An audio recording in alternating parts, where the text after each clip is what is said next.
Okay, so I've cut open the oil filter of my BMW N57 engine from that X5. The engine had a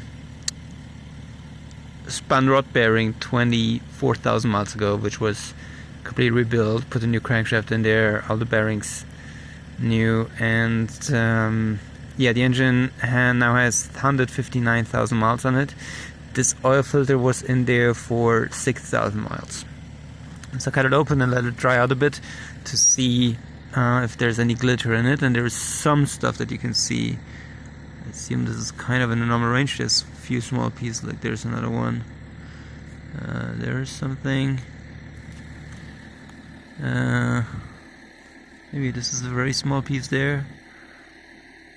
There seems to be a very small piece. Can't see anything here. Or maybe actually there, small piece. There's a small piece. There's a small piece. Well, this is just dirt from a tree. I'm outside here.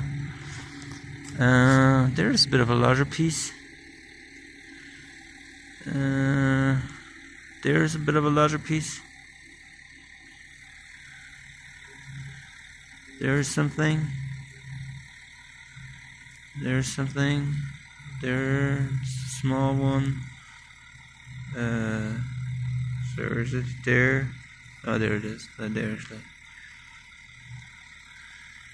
I think this is just dirt from the tree or something. So yeah, there's a bit of glitter in here. I mean, I think it's really...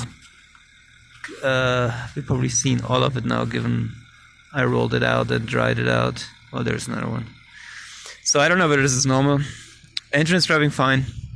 This is just because out of curiosity I just cut it open and looked at it. Let me know in the comments if this is normal or if I should be worried about this.